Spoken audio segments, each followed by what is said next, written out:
Howdy, y'all. You're tuning into Go Howdy, the Southern Sports Talk podcast with Jerry. Get rid of Brian Kelly. He's not a good fit at LSU. This is exactly what we expected.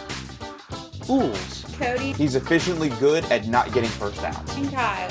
It was like any minute somebody was just going to rip the mask off and their Jimbo was going to pop out like, haha, here I am.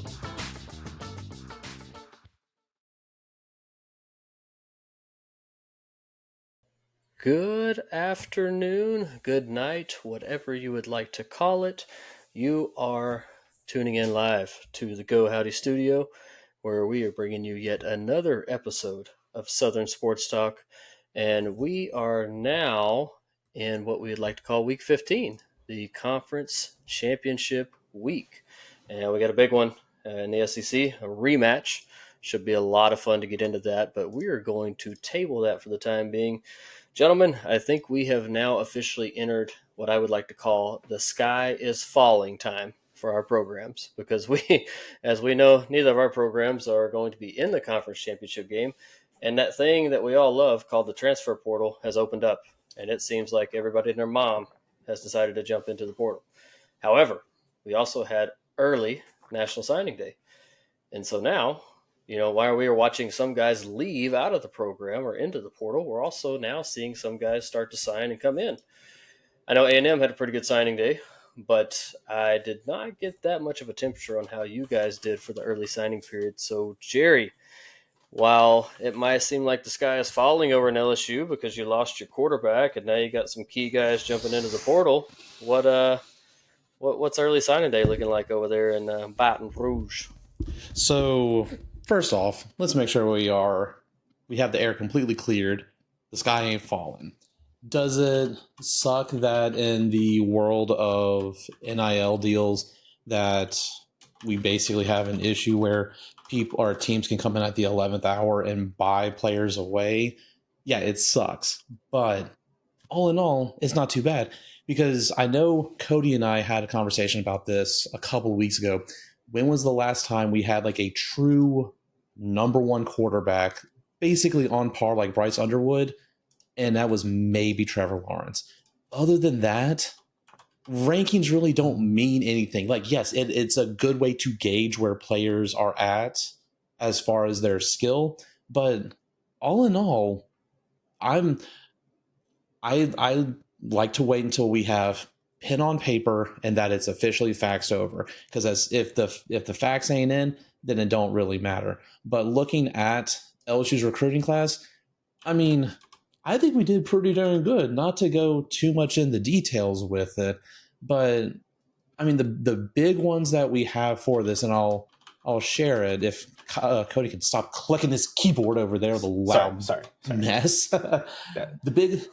Arguably the biggest players that we got in the recruiting class is DJ Pickett and Harlem Berry.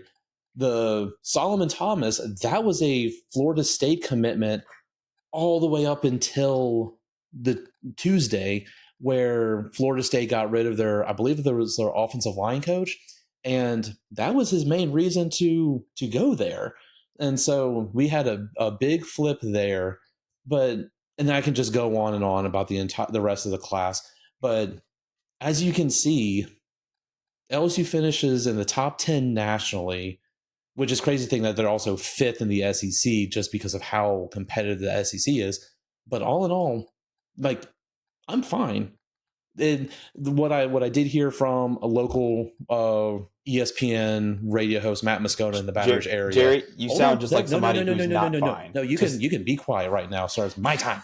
But a local ESPN fellow was saying he has a connection with the LSU football program, and because of the Bryce Underwood deal not going through, as well as I forget the other one, but it was a defensive back that was originally committed to Texas, then committed to LSU, and then went back to Texas at the 11th hour. They're quote unquote flush with cash, which we know after what happened last season, especially for LSU fans, we need to hit the transfer portal and we need to get quality guys and not just bodies to fill position rooms. So it's nice to see what we were able to do. I do hope we get a quarterback, and rumor has it Jackson Arnold may be in the mix. But as far as players leaving and transferring out, there's really not that many. The biggest one was I think Hilton is the only one who transferred in from Liberty, and now he's transferring out, and that's it. Will Campbell, we knew he was going to leave for the NFL draft.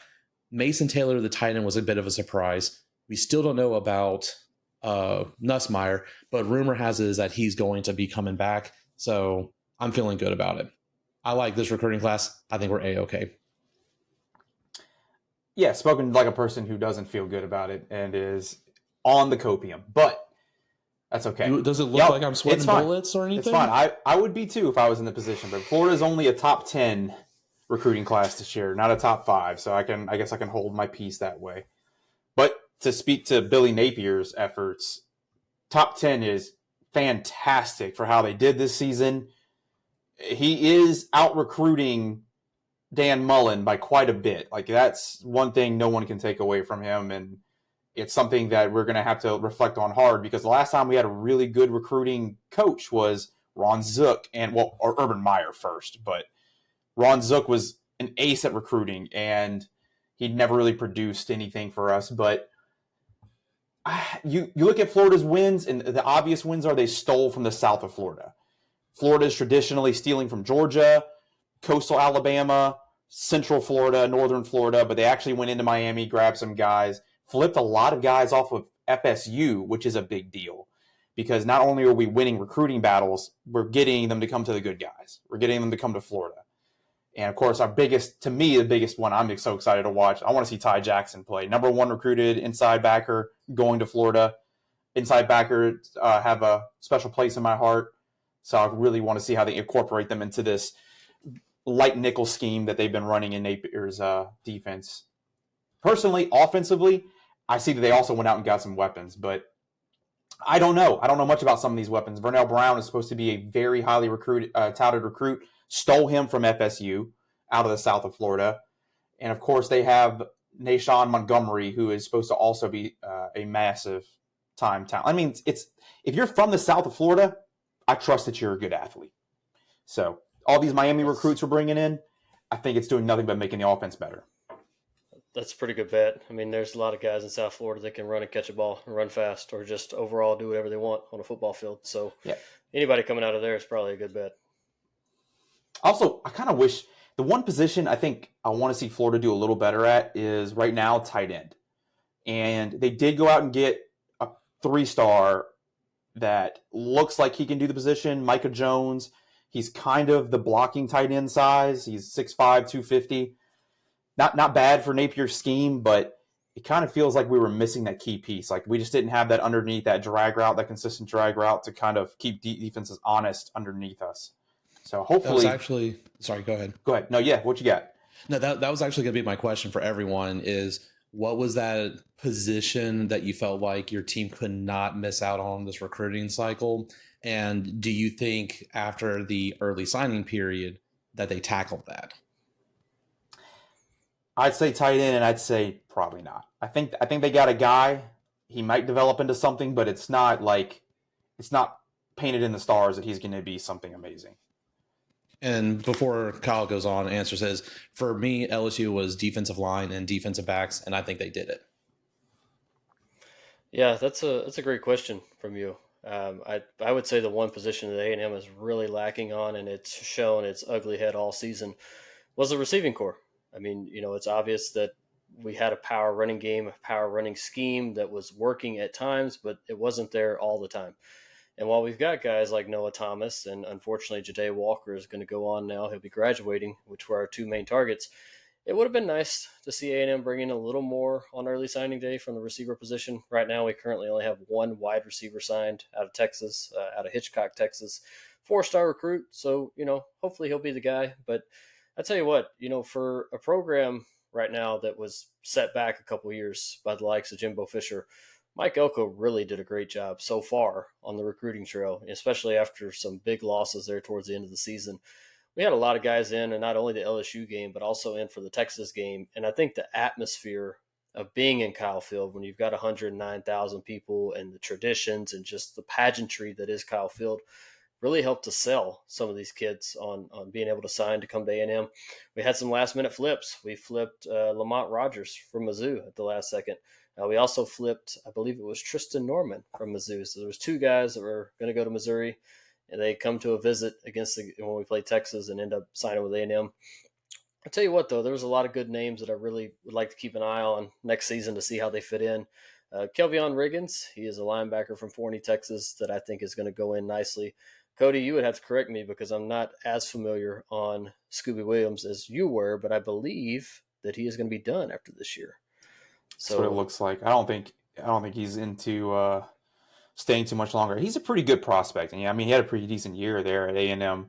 Yeah, I think he's a body that a lot of people would draft. I actually think if he has a good combine, I don't see any reason he can't sneak into the third or fourth round. I don't know. He's not like Walter Nolan. What's his face from Ole Miss? The defensive tackle and interior Nolan? lineman. Anyway, Walter Nolan, maybe? I think it's Walter Nolan. Yeah, he's not quite that level of defensive player. Like, I don't know. I don't see him as being like the guy who stands out on y'all's defense that much. But he had a solid year, and he's a solid body, solid skill set. Like, I don't know anyone that would pass him up if his combine goes well. Yeah, for sure. So let me ask you that. What do you think about Missouri being a strange pipeline for you guys? Like, that kind of seems out of nowhere for A&M. I tell you what, looking, not only Missouri, but looking at this early signing period, we signed 3 guys from California, 3 4-star guys from California, mind you. So I don't know what Elko's got going on out there. Any Matter Day guys? I would have to go look in them a little more in depth. I see a San Ramon Valley linebacker, 6'5", 230. So let's see how that kid moves. That's a monster of a man. And also a Noah McHale, another guy there from Bonita, where he went to school over in Laverne, California. Another 6'3", 225, just a monster of a man. So I'd say we really shored up the linebacking position, which is good because Torian York has just carried the load this year. Scooby Williams definitely helped out a lot. And then last year we had Edrin Cooper that definitely helped out a lot as well. So it's nice to see those guys come in. We also upgraded the running back room. Hopefully next year, if the injury bug bites us yet again, we'll have some other guys to go in there. We got a guy named Jamarion Morrow out of Tennessee, who was a big pickup last minute, and also a guy out of DeSoto, which I know you guys don't follow high school football as closely as I do, but you should know who DeSoto is, though. Like, kind of like I just name drop Matter Day, St. Thomas Aquinas in Florida. You got to know those, right? Or IMG. That's another one that, DeSoto, Duncanville, those are right up there. And to think they're only about 10 minutes apart in the Metroplex is really crazy to see the amount of athletes they produce out of there. And then the last guy I'd like to point out, we got one down from Katy. Where'd his name go? There it is. Dejon Pettyway, 4-star cornerback, lengthy guy at 6'1". So we'll see how he fits in. We do have Will Lee coming back. He announced that he's going to be back for another year. So we'll see how Pettyway fits into the scheme here. But yeah, I think so far we can all say we're pretty excited for the guys that have come in, at least in the early signing period. Jerry, I see you've got the rankings pulled up there. Yeah, we're right sequential with each other, aren't we? Just about, yeah.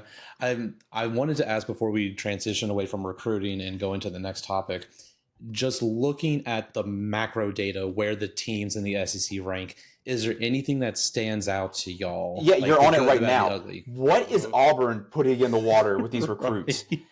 Auburn and Oklahoma. Crap. What a class sign for them.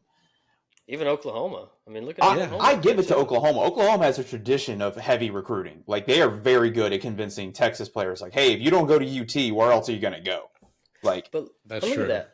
1, 2, 3, 4, 5. What, your top 7 are all out of the SEC? Yeah, that's two. That's this is all SEC ranking. Oh, look at ESPN. Me, okay. ESPN's pretty lock and step with that. Right. Okay. I thought that was. Oh, I see the national ranks there. 1, 2, 5, maybe the numbers underneath. 3. No, because I believe LSU, and I can do this real quick. Let's see. Oregon had a great day also, so they finished really high. Okay. That may be their previous one. I'm not 100% certain what the box of it means. But no, these are this is SEC rankings. Yeah. So yeah, Still but looking good though. I think the biggest surprise for good is Auburn, like you said, Cody. But what's also bad, shocking, look at Ole Miss. That's Lane Kiffin style though. He doesn't really care about the high school. Well, I'm not gonna say he doesn't care, but he tends to go more for the portal guys than he does high school. I mean, he has 22 commits. That's more than half of your roster right there for your signing class. Yeah. I Well, thought you could have a roster of 85. No. But the signing class, I believe, is only 35 per year. Oh, I see what you're I mean, saying. yeah, if you have players transferring out, then it increases. Yeah, you gotta. That's crazy to think about too. And then Also, Arkansas is down here as well. This is Oklahoma weird. has a drastically different grade from ESPN. I trust 24/7 Sports or on3.com about my rankings, so that's why I went with this. But no, I mean, so far as the SEC is concerned, I mean, I'm liking the numbers. It's very good. And then even going to the nation, zooming out a bit. I mean, you have Georgia, Alabama. You have, let's see, 1, 2, 3, 4, 5, 6 teams in the top 10 nationally. 10. Wow. Look at Auburn being Oklahoma one of up those. there. That blows my mind. Yeah, Auburn. There must be something in the water. A lot of money being thrown down there.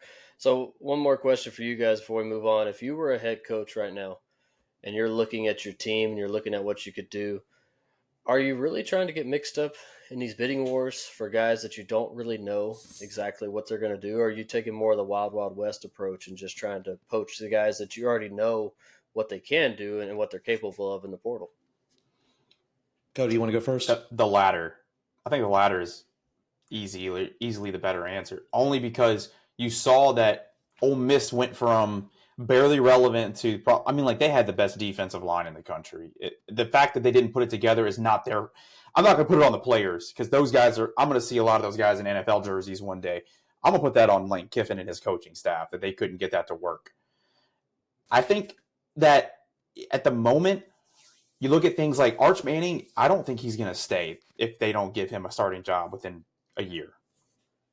I don't think so. I think it's the same scenario that LSU's got going on right now. Yeah, you brought in Ricky Collins, but it's hard to keep these guys entertained when they see DJ Lagway, when they see Sellers, when they see all these freshman quarterback getting these starts and really getting their name out there. They're like, why am I sitting here waiting? I could be playing literally anywhere else and making a better statement. Nussmeier's situation where he stayed and waited is going to be, I think, the exception, not the rule. I can agree with that last statement you said. It's going to be the exception and not the rule. I kind of forgot your question, but I think I know what it was basically there, Kyle. I agree with how I heard the explanation again from Matt Moscona from Baton Rouge, ESPN. He was saying that, like, for Bryce Underwood, they had a dollar amount of what they were willing to spend. Like, they have the revenue share, they know how much they can spend, and they allocated it based on the players. And they basically said, yeah, we are not going to exceed this dollar amount. And then any other team that came after, it was either like they basically said, we're firm on this. We hope you come to our school and we'll develop you because you know the history behind LSU. You're going to the NFL, a very good opportunity and chance that you will. But if you want the money now, take it. And that's what we saw with Bryce Underwood. I think he's the exception to the NIL stuff. I mean, $12 million is an insane amount of money. But even with like a smaller one, the defensive back that flipped from LSU to Texas, I think LSU offered him 1.25 and Texas came in at the 11th hour, offered him $2 million, and then he decided to take it. When you're talking millions, though, that seems like such a small amount. Like, we've already crossed the M, like 1.25 to 2. What that's is it, $750,000. Yeah, but you're already a millionaire. Like, what is it? That's like saying, right. I get what you're saying, but it's like to flip programs in like total schemes just for that small of a difference in the pay? 1.25 to 2. It's good. Like we're at the peak of the perfect storm right now with it. Like there's already reports of players and families about to file lawsuits against athletic programs where they were promised money. I think Tulsa is in the firing range right now because of it, where a player was promised X amount of dollars.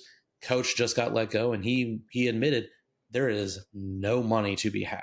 Yeah, UNLV, Florida, and LSU are all dealing with a scenario being sued over NIL related stuff. Hopefully that's not the route that college football is going down, because, we knew that this was going to be a big problem coming into it, but now you're looking at potentially getting lawyers involved with 17, 18-year-old kids, or, even the older guys like Alex Bowman, who's coming back for his 8th year of college football, which is just wild, mind-boggling, but, he won his appeal, so okay.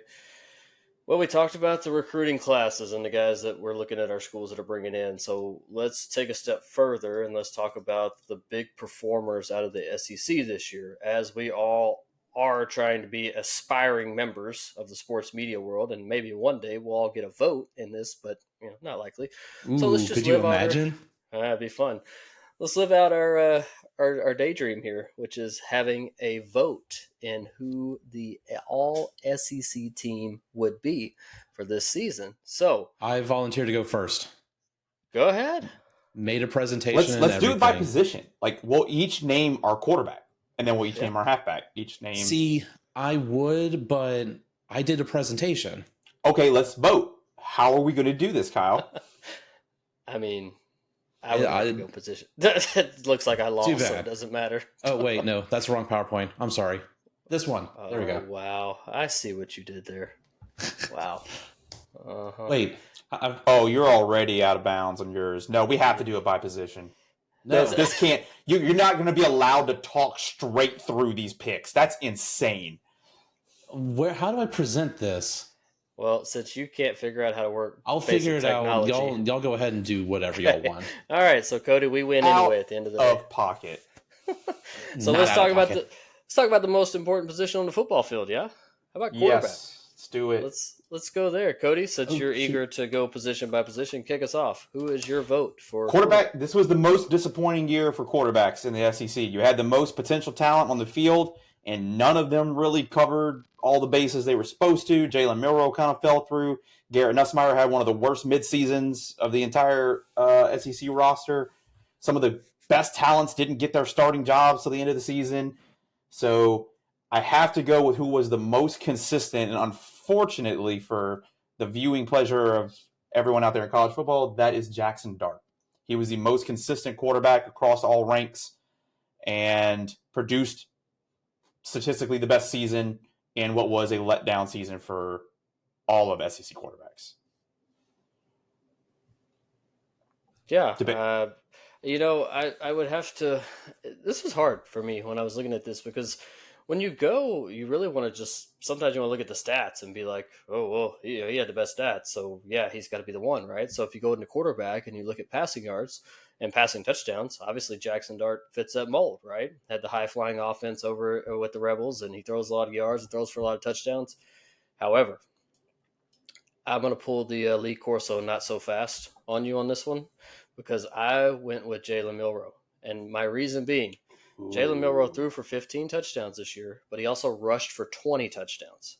He almost rushed for as many touchdowns as Jackson Dart threw for. And so to me, I mean, you talk about Heisman, but I even look at the all SEC team as like, who was the most impactful in their position to their team?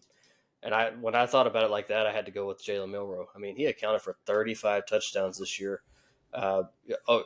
Huge number in the passing. Let's see, he had 2,600 passing yards. And then when you go and look at his rushing yards as well, he was right here. He had 719 rushing yards on the year too. So he accounted for 3,300 yards of offense and 35 touchdowns. That's where my vote went. Jerry, did you figure out how to work your presentation yet? I did. Y'all ready for it? Not really. Yeah, go ahead. Hit us with who you got. All right. Hit us with just the quarterback, and then we'll move on.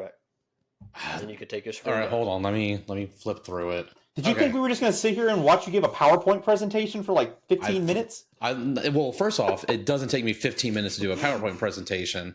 Like, who gives a PowerPoint presentation for 15 minutes? Who gives a PowerPoint presentation on a podcast? Well, Good point. Not on a podcast anymore, my friend. Remember, we're now live. People can see stuff. All right. Quarterback pick. Who you got? I got Jackson Dart as well. I mean, he has the best completion percentage in the SEC.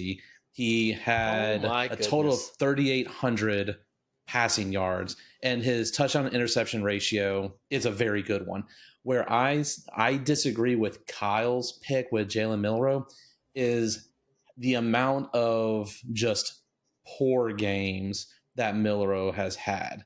Because if you're thinking about who's going to be the top dog, like essentially the Heisman pick for the quarterback position, they need to have consistency from week 1 to week 14 or week 15.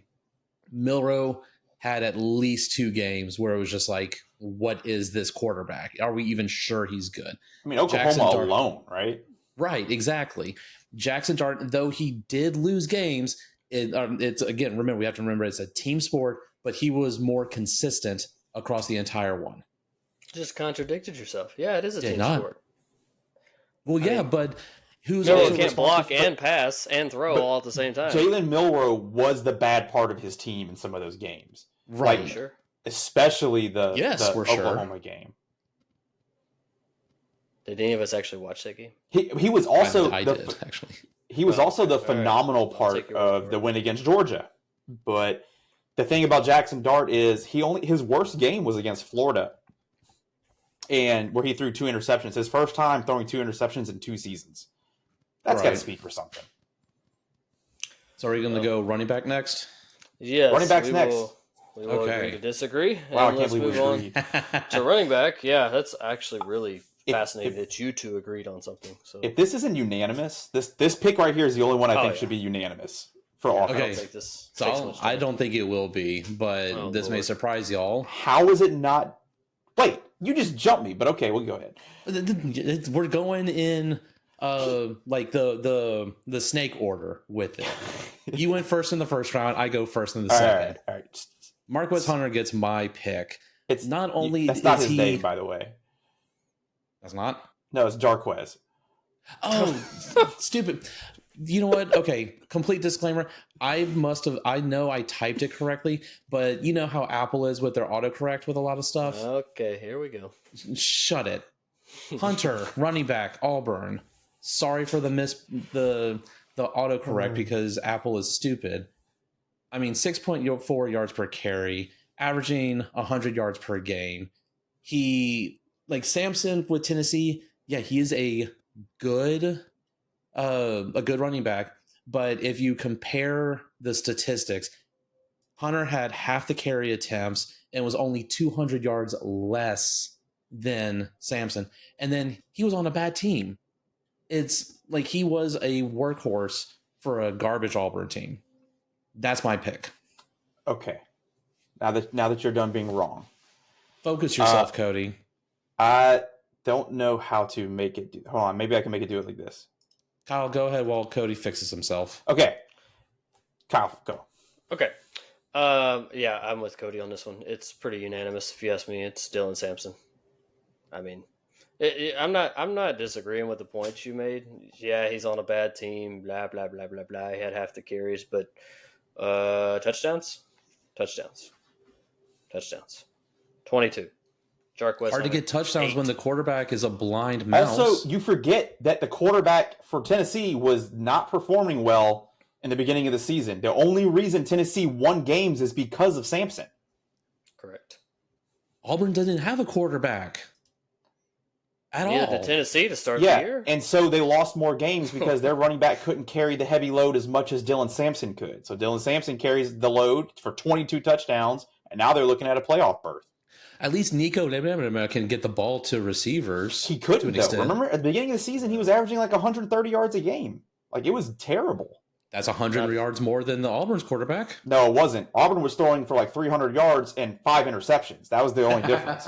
It's true. It's true. They were finding anybody but an Auburn receiver to start the year out. So, Well, when quarterback went one way and I got outvoted, Jerry, now you get outvoted this time, and we go with Dylan Sampson as the running back for the All SEC team. So, next, I would like to throw a little bit of a curveball, and let's go Well, with tight end. I think we need Cody's. Do you want to have Yeah, 2 cents or Still, you don't care? You're not even on anymore, dude. I know. Here you go. Hey, No can one y'all hear wanted me? to see you anyway. Wow. Can you hear me though? Yes, we Yes, can hear we can you. All hear right. you. As long as you can hear me, I'll fix the camera part in a second. Okay. But all right. So for receiver, this was a little harder because like it is one of those things where I didn't want to give it to the guy with stats that much. Oh, but it's kind of hard not to. I think Trey Harris was better when he was on the field than every other receiver in the SEC. The problem he had was his availability, obviously, right? But when he gets the ball, he is better with it in his hands than anybody else. And he still finished the season with 7 touchdowns, missing, I think, 2 or 3 games.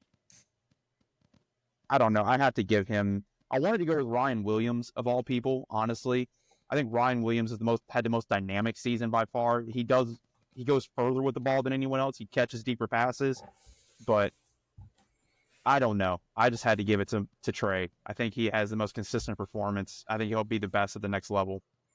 So, Cody, just to make sure you understood the assignment, this is the all SEC team. Like, if you were to put this up against other conferences throughout the entire season, Yeah, you're going with the injury-prone Trey Harris. I trust Trey Harris. I mean, like everyone else just doesn't produce or get open like he does, in my opinion, whenever it's time to do that. Like, I feel like when he's in the game, Ole Miss is a much better team. And they lost, I think, 2 games when he wasn't on the field. Okay, Jerry, who's your pick? So, y'all are going to think it's bias. I went back and forth with this quite a bit when doing my research with it. And for me, Kyron Lacey. To counter what Cody said, Kyron Lacey is, though he may have moments within a game where he has a few drops here and there, not going to say that he didn't, but he's consistent. Like he's clutch. You know that in the big moment he's going to be able to perform, and he was consistent through the entire season.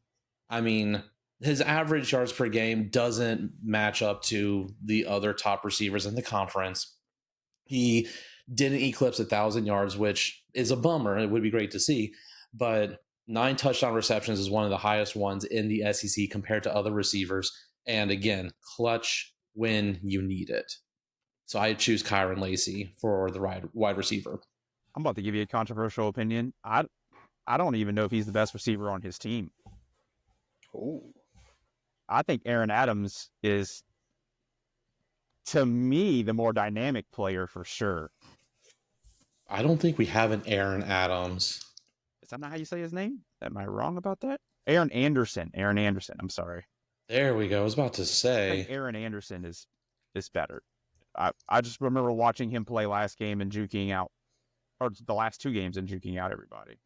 But that's the thing. Like Aaron Anderson was great in a pinch of games, whereas Lacey has been consistent through all games.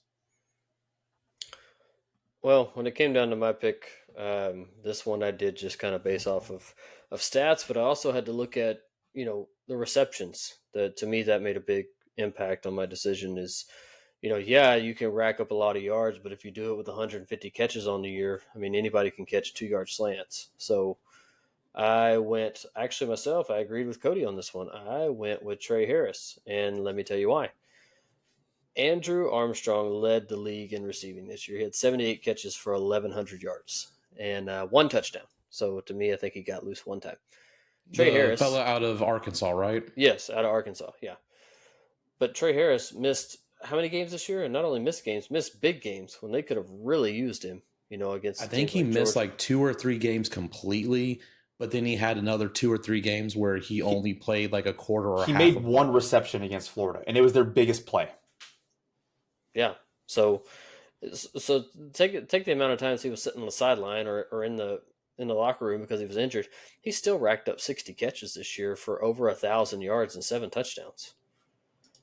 Just, you could play the what if game all you want, but if he's on the field, for all those games that he sat out, I mean, you might be looking at a 1,500-yard receiver this year just because of how dynamic he was when he was on the field. So when I took all that into effect, as much as it pains me to sometimes pick Lane Kiffin and his guys, I had to give it to Trey Harris. I think he was probably the best receiver in the SEC this year. Don't get me wrong. I do believe that Trey Harris is a fantastic receiver.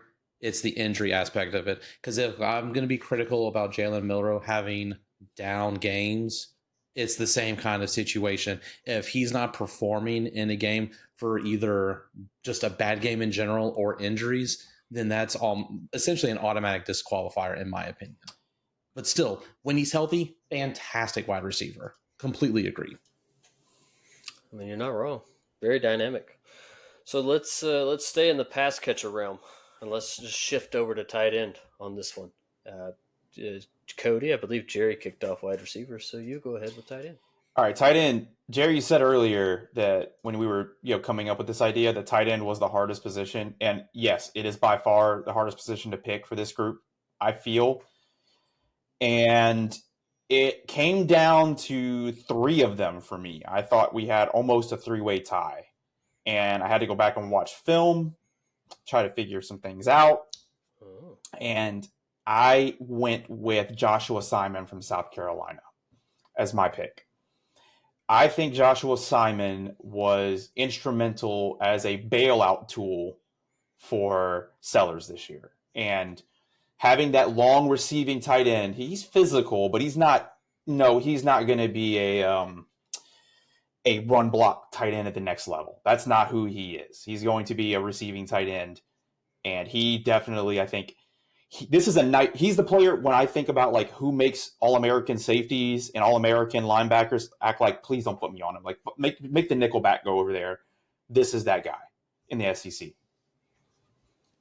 Yeah, 100% agree. This one, like I said, was the hardest one to pick because, I mean, tight ends have a double duty of being a hybrid offensive lineman a majority of the time. And Cody, you said it perfectly. He's not going to be a traditional tight end at the NFL. He's going to be a hybrid big man wide receiver like we see Jimmy Graham do, So, yeah, I agree. Joshua Simon got my nod.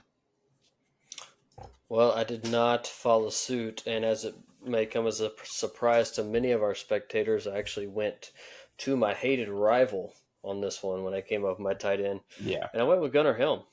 That I think Gunnar Helm was a guy all year that he kind of flew under the radar because you got guys like, you got Ewers on the team, you got Isaiah Bond, you got Wiesner running for all those yards. And Gunnar Helm quietly had himself a year, racked up 48 catches, 600 yards, 5 touchdowns. But here was the big decider for me. When you talk about that constant improving and desire to get better and wanting to be the guy, before this season in 22 and 23, he only racked up 19 catches altogether. And this year he explodes for 48 catches for over 600 yards. And like I said, he was kind of quietly under the radar, but he came up big when Texas needed him. You go back and watch the Kentucky game, had a couple big receptions, a big touchdown in that game, and then obviously, you could pick a handful of games, but he made an impact against A&M as well. Whenever we had all the guys covered downfield, here he comes sliding out in the flats, and not only can he catch it, but he can run it. He's a big guy that can move. He was pretty shifty, made some of our guys miss, and not afraid to run you over either. Big frame at 6'5", 250. So there's a guy that you're probably going to be watching on Sundays somewhere, doing that dual blocking and receiving role. And I know there's a team out there that could really use somebody like that. Maybe the Dallas Cowboys. I'm just throwing it out there. Moving on. Finally, the last position that we decided on for the all SEC team, we decided to pick one offensive lineman out of the whole SEC. So, Jerry, who'd you pick? Yeah, so again, not trying to be biased. I don't think anyone would, you can make an argument for this fella for sure. Will Campbell, did he have Some penalty bugs here and there, yes, but he played 866 snaps, which is a lot of snaps. Only 1 sack, 4 hits, and 9 hurries. That's a ridiculous statistic. Now, does he? I completely will admit that he needs to handle like the false start penalties, but that's something that can be easily fixed, and he's going to make a buttload of money at the next level. But to be at a left tackle where you have speedy edge rushers and linebackers trying to just run around you, and he's still able to only give up 1 sack, 4 hits, that's a great number. So yeah, Will Campbell gets it for me. And number 7, right? LSU's number 7 offensively. Yes, the offensive side of the ball, number 7. That is correct. Just shows you how much of an impact he had. Couldn't legally give him the number 7, but right. I think I saw the little patch on the jersey. Right. Yeah, he had the he did have it on the left side of his jersey. He had it for, I think, definitely this entire season. I think it was even last season as well. Oh wow! All right, Cody. Yeah, I had the same pick. It came down to him and Kelvin Banks, from Texas. They both had fantastic seasons. There's no doubt about both offenses kind of going off. I think this year I think Kelvin Banks has only allowed 3 sacks total in his career at Texas, which is pretty ridiculous. Wow. But yeah, Will Campbell had quite the year. Like it's hard to kind of, especially to know against the players he went against and some of the defenses they went against. Like, you did go against South Carolina, and that was an iffy game because they did get through, but South Carolina has a lot of guns. And so going against the likes of Kyle Kennard and a few others this season, I have to give him his props. The one thing also that I think kind of keeps him in the discussion is that LSU looked like they could obviously run their offense comfortably, putting him on an island. And they did that a lot. Like, they were able to put chip blocks in other places where you have that reliability at left tackle. And I might not have watched Kelvin Banks enough to really know if he does the same thing. I'm sure he does. But to have that from your left tackle, the reliability of being like, look, bud, it's just you and whoever that is out there by yourselves. We have to give help somewhere else. And to do that consistently, yeah, I think you got to give it to Campbell. This one was one of the easier ones. Like I said, Banks kind of snuck in. I had to go do some research on him to find out if I was just overstepping here. I also looked into Jake Slaughter from Florida. I think this is the only time a Florida player actually kind of gets close. Jake Slaughter had a fantastic year for a center, but you can't beat what left tackles produce for an offense. Yeah, especially when you consider that a lot of times your premier pass rusher is going to be on working against them on that side, trying to get the blind side. So, and I think it's a great point that you made. I would probably say the same things when it comes to that, because when you got a guy that you can put over there and you can trust that, number one, he's going to have your back, but number two, I don't have to go send any help over to that guy. We don't have to double team. We don't have to send the running back out to try to help. We can put him in different areas, and Will Campbell's just going to hold his own over there. That's pretty impressive, especially for how much they threw the ball this year. That's a really impressive statistic. I was just being selfish and threw out an honorable mention for A&M because I don't know if you guys know this, but I think our linemen were wearing roller skates the last 2 seasons. I don't know what they were doing, but we couldn't stop anybody. So I gave Trey Zune III an honorable mention here. He anchored an Aggie offensive line this year that went under a complete reconstruction. And when you think about their performance over the last 2 years to this year, he was kind of the senior leader, been starting there multiple years, and kind of helped step up and make a lot of the adjustments. He was the guy that made all the calls on the offensive line, checking coverages and checking protections. So, I got to give him an honorable mention, but obviously the pick here is going to be Will Campbell. Yeah, I would have to agree with you guys, especially after seeing those stats that Jerry put on his presentation that he worked. Speaking of presentation, I got one more, and I think this will be a clean sweep. Head coach. Who's your all SEC head coach? Beamer. Mine. Yeah. I'm about to say, I didn't even have to see the slide. It has to be Beamer. Right. Yeah. I mean, talk about a heck of a turnaround, going 5-7 to 9-3 in 1 year. arguably should be 11-1, just a few plays from being able to get that. Hits big in the transfer portal with Rocket Sanders and Kyle Kennard, probably the biggest pickup being Kennard for this team. And I mean, you see him on the sidelines, you see him on social media. It looks like his players just absolutely love to play for him. So it seemed like no brainer. Yeah, I think Billy Napier just escapes this award this year against all my predictions, because I don't know how anyone finishes with the team he brought in this year. How you start like that with that schedule you have and finish with a winning record is beyond belief. But South Carolina shouldn't even have been in the conversation this year. Like, there was never supposed to be any attention on them. And he, like you said, he went and got key players. Kyle Kennard came from Georgia Tech, right? I believe so, yeah, yes. I mean, I didn't know who he was until he got to South Carolina. And now everyone knows who he is. And I think a lot of that has to do with, like you said, the culture they're building there. He buys into it. These players love playing for him. I know Kennard's going to go to the NFL in 2025, but man, I wish he wouldn't. I wish that he would have stayed. Right. Yeah, I think that speaks to the level of the award. When you think about a guy, just like you said, Kyle Kennard, nobody knew who he was until he transferred to South Carolina. So you talk about a coach's ability to take talent and put it on display, and not only that, but to help grow him into what he was this year is really, important. And so I'm going to step back and I'm going to apologize to Shane Beamer.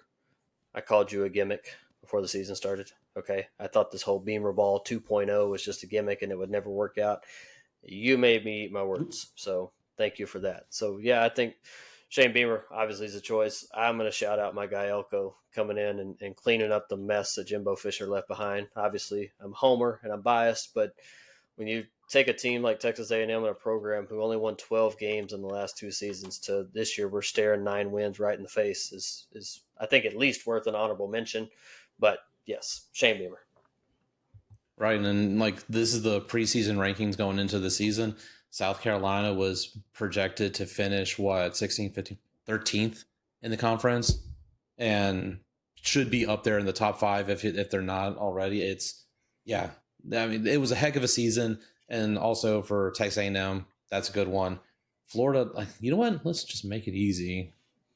I believe they have the standings here. It's good podcasting right here for all the listeners, not viewers. Yeah, I mean, we're just looking at looking at the incoming rankings and their actual results right now. Right. So I mean, I think Tennessee was a surprise. South Carolina was definitely a surprise. Missouri is kind of where they were. A lot of national pundits had Tennessee winning the SEC this year. Like, a lot of people were high on Nico this year. Yeah. Their defense is not bad either. Like, they have a top-tier defense. You know who wasn't a surprise? Cody's favorite team in the SEC. Old Mississippi State, bro. Mississippi State. But things might look up for them. I do feel like they will. I don't feel like they have a bad thing going for them. They have, if you look, in fact, when we talk about defense next session, like, there's some Mississippi State players that are surprising in the defensive stats.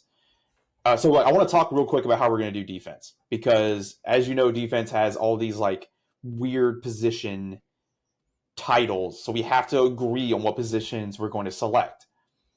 Starting at defensive line, I did it 2 ways. I did edge rusher and interior lineman. Is there any other way to do that, do you think? Like, and by interior lineman, I think we just leave it the same way we did with offensive line. Just anyone because they're not the same. Like, they play completely different. Like, point. I mean, the same thing with offensive guard and offensive tackle, it's not. though. It's totally not. Like, defense is a different monster. And we're going to get to that, too, in the defensive backs in a second, because even ESPN gets confused on how to put titles next to some people. I think if you line up over the center or guard, or if you line up on the edge over the tackles, or on the wide nines, those are two different positions on defensive line right now. There's probably an argument, too, for the nose guard, like the straight-up zero tech, being different than all the rest of them. So we're saying D-line, D-end, linebacker. Yeah, inside line. So when I put linebackers, I'm thinking about guys who play over the D-line, not the edge of the defense. that make sense? Yeah. Yeah, they stand behind the defensive line. They don't stand on the line of scrimmage. Okay. To make Jerry, you look confused or perplexed by that. So like we'll Abdul explain Carter it. would count as an edge player, not a linebacker. Does that make sense? No, I understand the premise of it. I think we're going very detailed. That's football. That's defensive football. So then I selected a safety, a cornerback, and I don't know, should we select nickelback / defensive back / star? No. Because ESPN has sounds all three positions listed differently, and I kind of agree with that because, like, the nickelback is different these days than they used to be. Like, there's not just a package player anymore. Like, you are an actual position on the field now. Cornerbacks are going to be line of scrimmage or 5 yards back, and then all that you said is going to be in the same. Tyrann Mathieu is a safety. Let's go ahead and just do that. Tyrann Mathieu is like that wanderer of a player that you would need to like do all that. But no, he doesn't just go into group the it up in safety zones. Doesn't matter. We're just going to group it that way. Keep it simple. I don't know, because when you see the players, I think it kind of mixes up. Like I made my selection already for these. I already know who I want, but I want another one. I want to make another pick. That's what I'm trying to get here. Punter. You know, let's do punter. I do have punters. I do have punters. I have punter and I got kicker already selected. Oh, well, I didn't go that in depth, but yeah. Let's dive in depth to something other than the all SEC team here. Let's talk about the big one, the SEC championship game coming up this weekend. We have a rematch of a very high anticipated, is that the right word, for when these two teams played in the middle of the season, when you had Georgia going to Austin. Now you've got these two guys coming back together to go for the title. So now the rankings are a little switched here. I believe Texas was number 1 when they played. Now they're down to 2, and Georgia's resting around that 5, I think, where they were the first time they played. So here we go for all the marbles. It's a tale of two seasons here, I believe. Both teams kind of struggled early on. Well, I mean, Texas kind of, held the line there pretty much all season, but Georgia definitely struggled early on, found against Texas, lost it again. Now maybe they found it again when they come back to the SEC championship game. So, Jerry, give me your pick for the big one. I think Georgia gets their act together and wins this one. Because correct me if I'm wrong, Dory of a memory over here. Texas beat Georgia in the middle of the season, correct? Negative. And I'm not thinking the other way. Oh, it was Georgia that beat Texas? Spanked them. It was Georgia's best game, honestly. Yeah. I apologize. Then this may be Texas. Even though it's in Georgia, it's a 1 p.m. kickoff? No, 3. No. So there's actually a logic behind this. I heard that I think it's close to 80% of rematches that occur in the middle of the season, the team that previously lost wins the follow-up game. Ask Auburn. Remember when they had to go, they beat Georgia, beat Alabama, had to replay Georgia, lose to Georgia, and they're robbed of the SEC title opportunity. I'm sorry, of the playoff opportunity because of that. That's what I'm saying. Is that because Georgia beat Texas in the regular season, Texas will win this game. Can we think of times where the matchup hasn't done that? Because like Alabama did it to LSU in 2011. Yeah. I think that happened to Florida as well, if I'm not mistaken. They lost to Florida State, play Florida again in the national title, and win. I think they even did that. That happened with 1 year with Alabama, playing in the regular season and then losing in the SEC championship game. To Florida? I believe you're right. No, I think Florida, Alabama, yeah. No, Florida's never. I think, if I'm thinking about it correctly, Tim Tebow's record against Florida or against Alabama is like 2-3 or something like that, or 1-2. I digress. It's more common to see the previous loser win the next game in one season That's why I'm thinking Texas. Plus, I mean, a spread of 2.5. Carson Beck, though he has improved the last previous games, I think he's going to struggle, and I think this is going to be Texas showing. I mean, I agree with you. And it is for the kind of the same reason. I don't trust Carson Beck. I don't think anyone should trust Carson Beck at this time. But at the same rate, he could be the guy that makes us all look really dumb. Like, and I fully accept that. This is not a Mississippi State guarantee to everybody, not the Mississippi State stamp of approval for betting on this one. But man, I just don't. I watching those games like where he threw 3 interceptions apiece. How do you have 3 games where you threw multiple interceptions this year? Like, Texas has got to have figured something out by now. You would think so. I mean, Carson Beck with 12 interceptions on the year is a little troubling, and a lot of those coming in just a handful of games. It wasn't like it was a one every kind of game thing. You know, it was multiple games of multiple interceptions. So, yeah, I mean, I think it's a tale of two Carson Becks. Which one shows up in Atlanta? You know, who's going to play this game? Is it going to be the guy that likes to throw the ball at the other team? Is there going to be the guy that puts on Superman's cape and leads his team back from a huge comeback or just completely dominates the football game? I think we saw a middle of the pack Carson Beck when he played against Georgia Tech. It wasn't like he was out there dominating, but he wasn't playing terrible either. He was just kind of doing enough to get by, especially when you go into the 8 overtimes, which was wild to begin with. But man, when you look at, you know, obviously they're going to go back and watch the game film. If they haven't already, they're going to multiple times to see what went wrong against Georgia if you're a Texas Longhorn. And then also Georgia's going to watch it to see, you know, what did we do well and what can we continue to improve on. To say these are the same two teams that faced off middle of the season is, you know, absurd because that's not the case. But I just think Georgia, they found something later in the season and they started clicking. You know, Georgia Tech, the old clean, old-fashioned hate or whatever they called it, was just a tough game when you play your rival no matter what. Even if you're undefeated or 0-10 going into that game, it's always going to be tough. So I think that team that played Tennessee shows up in this game, and I look for Georgia to claim yet another SEC title. And to, you know, for Texas, great run. First year in the SEC, you make it to the title game. Awesome. I just don't know that it's their time just yet. That's not the first time that's happened either. Missouri's first year in the SEC, they went to the SEC title game. Back to back, actually. Yeah. First 2 years. What an entrance. That's over teams like Georgia and Florida at the time, who were actually relevant. Florida was kind of showing signs of trouble in paradise, but Georgia especially. Yeah. I just want to point out on the screen here, Jerry, scroll back up just a little bit. Scroll. Don't click on that says buy a ticket there on the right side because that's listing the game at 1:00 and the game is actually at 3:00. So yes, don't 3:00. Don't buy right that there. ticket. Could be a scam. As low as $97. Here's what's crazy. I was talking to somebody today that has a family member going to the SEC title game.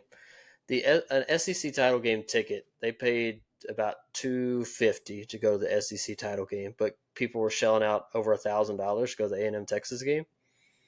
That's crazy to me. Yeah, dude. I couldn't believe that. It's like I thought it'd cost more to go to the title game, but I mean, no, I kind of get it. You can make an argument that rivalries are more important or carry more weight than a championship game. I think the cheapest tickets I ever paid for were to go to the Sugar Bowl when Florida played Louisville. Interesting. I think mine was Virginia Tech playing Michigan in the Sugar Bowl. Well, there you go. I guess that's why I've never been to a bowl game. Well, actually, I take that back. I went to a Texas bowl one year. Oh Lord, that sounded bad that I'm bragging about. So, can I say something about bowls? No, Please. You can't say anything on a podcast. They're surprisingly boring. Like, I mean, like Florida didn't win that game. Teddy Bridgewater like diced us up like something fierce, but he was still like. The stadium is like half empty because I can't really fill it with fans traveling from everywhere. There's no real good halftime entertainment. The announcer sounds like he's from somewhere else. Like he doesn't care about either one of these teams. So, man, I don't know. I don't think they're that great. If you're not going to the national title game, I don't see the hype behind bowl games. I think in-season games are way better. I went to this national championship game with my late grandfather. One and only national championship game. It was a blast. That's pretty sick. Yeah, going to the national title game is obviously a lot of fun. Oh yeah. I will definitely sacrifice whatever I have to if A&M ever makes a national championship game. I'll be there. And then Jerry will pay me his bet after A&M wins a national title before LSU. I was actually thinking about that today. If you were to win the bet, would you take the $250 or would you make me have some stupid custom license plate for a year? The license plate. Just so that way, every day when you walk out that door, you got to remember. I think you should just get them like those stickers that go on the back windshield, and it's just all the yell leaders doing their favorite pose. Oh my God. Whatever that little chain thing is. That's a great I might see if I can get the license plate with pictures of the yell leaders on there. That would be. Oh, I wonder. Let's see. I doubt you can do that legally, but it'd be fun. I mean, I've actually looked into this quite a bit because I wanted to do a custom plate for my car because they do have some really cool ones for like LSU. I believe. Son of a All right. Well, while Jerry's shopping live on YouTube, yep. Do you think either one of these teams doesn't make the playoff if they lose? No. For the SEC, no. Yeah, I don't think so. Because I mean, the college football playoff committee said that like basically the rankings are frozen right now. And they're not going to penalize a team that's in the conference championship game. What malarkey is that? Like, right? Some teams are playing for their opportunity to be in it. Honestly, like if Iowa State wins their game, they're looking to try to vault, somebody, or if like they come out and dominate Arizona State, but it's like, I don't know, man. Like, I don't feel like championship games meaning nothing is good for the game. I'll admit, I love November this year. It seems like a lot more games are worth a lot more of your time, a lot more interest because they meant a little bit more. But if it means that championship games go down the drain, I don't want it. Yeah, I mean, it almost brings up the point that Lane Kiffin had, where it's kind of like we don't really care to make the conference title game. We're just trying to have a good season. It is kind of loser talk, though, isn't it? I mean, yes, I agree. I may be one of the old school guys that when I think about A&M and the rebuilding process, I think we need to start trying to win conference titles. I mean, obviously getting in the playoff is great, but if you're the champion of the SEC, you've had one heck of a season. Yeah. That's just where I look at it. So I would like to see conference titles start stacking up at A&M before we're doing this whole like, well, we should be in the playoff. We're national title contenders. Let's win the conference first. But I'm probably old school in that way of thinking. I know a lot of people now are just playoff or bust. So it's available, Kyle. Is that supposed to be horns down? Hand down? Well, no. If you put an R in there, it's not available. Obviously, because that's the preferable one. Yeah. Right. Well, there you go. Well, we'll see what happens. I think both of our teams are far from this bet being paid off one way or the other. So I don't think we have to worry about that just now. Yeah, especially if LSU keeps bleeding recruits like they are. Ooh, shots fired. Well, guys, for the SEC title preview show, as well as the all SEC team, I think we did ourselves some justice here. When this gets out on the national airwaves, they might start calling us to start picking the all SEC. If anyone who watched this heard our lists, please leave us a comment who had the best all SEC team and how Jerry needs to stop being so biased. Did y'all not like how cool the background changed the colors from SEC blue to SEC yellow? Jerry, I haven't been excited about a PowerPoint since I saw my first one in high school. Man, I am a master at PowerPoints. I don't know how to start them, but I'm good at making them. Yeah, well, we found that out real quick. It's like, how do I start this thing? Yeah. Hey, this is the Apple version. It's hard. That's what you get. I have thoroughly enjoyed this episode. I enjoyed hearing all your reasonings for your picks, and we will be back on Sunday to recap the SEC title game as well as bring you our all SEC defensive team. And I would imagine that the college football playoff talk is going to be hot and heavy after the conference title game. So we will see you guys on Sunday.